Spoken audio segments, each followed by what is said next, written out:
Nigel Farage has unleashed his fury on successive UK governments, accusing them of an unprecedented betrayal of the British people, as shocking new figures reveal a population explosion looming over the next decade. According to the latest projections from the Office for National Statistics, ONS, the UK population is set to grow by a staggering 5 million people by 2032, climbing to an unprecedented 72.5 million. Farage, never one to hold back, has called out the political class for what he deems a failure to protect Britain's resources, infrastructure, and way of life. Farage's response to the data has been scathing. On social media, he warned, "This is nothing short of a disaster. Even if Labour builds the 1.5 million homes they've promised, it won't be nearly enough to cope with the numbers arriving over the next 4 years, let alone deal with the backlog we already have. Want a GP appointment? Forget it. Have you noticed how clogged up the roads are? This population explosion will make it worse." He went on to criticise Westminster's handling of the issue, arguing that uncontrolled migration is pushing public services to the brink. "Our quality of life, for all of us, is diminishing directly as a result of this population surge. This is a complete betrayal by our political class," he said, with frustration that mirrored the sentiments of many Britons. Farage's warnings align with growing public discontent. A YouGov poll released this week shows that 71% of Britons believe too many people are arriving in the UK, the highest figure recorded since polling began in 2019. These numbers, combined with the explosive ONS projections, have reignited a fierce debate over immigration, housing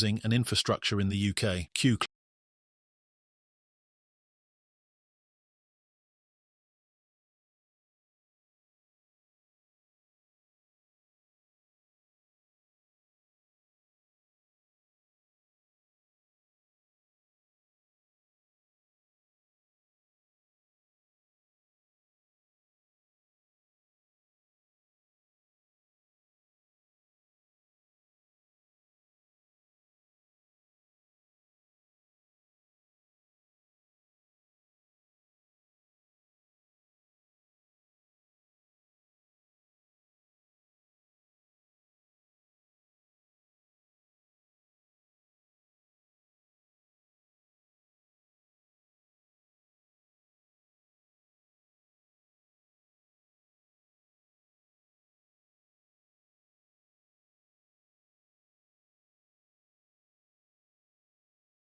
The data reveals a grim picture for the UK as a whole, but Scotland in particular has presented a unique angle on the crisis. National Records of Scotland, NRS projections, show that Scotland's population is also set to grow, albeit at a slower pace, reaching 5.8 million by 2047. However, the NRS report makes it clear that without inward migration, Scotland's population would actually decline, as deaths are projected to outnumber births. Scotland's Equalities Minister, Cowcab Stewart, painted a starkly different picture of migration, calling it crucial for the nation's future. These projections suggest Scotland will continue to be an attractive country for people to live, work, study and settle in. "We welcome people from around the world who want to build their lives here," she said. According to Stewart, migration is essential for filling skills gaps, sustaining public services and growing the economy. But this optimistic rhetoric doesn't sit well with Farage or his supporters, who argue that these policies prioritise migration over the well-being of the existing population. Critics also point to the glaring contradictions between Scotland's praise for migration